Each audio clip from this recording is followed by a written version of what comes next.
বিষয়টা কোটা সংস্কার বিষয়টা নিয়ে সে একটু নিজের মতো করে বিষয়টা সলভ করুক, কারণ বিবেচনা করুক। কারণ আমরা সবাই জানি যে চাকরির ভর্তি পরীক্ষা হোক, চাকরিতেও সব কোটা মিলিয়ে 56% কোটা থাকে, তাহলে কি মেধাবীদের জন্য মাত্র 44%?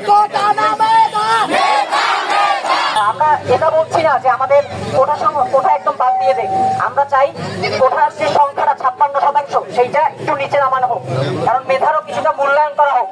তোমার রাস্তা দিয়ে অবরোধ করে আসতেছো, সমস্যাটা কি বলো? একজনের কথা বলো, একজনের কথা বলো, একজনের কথা বলো, একজন আসো, একজন আসো।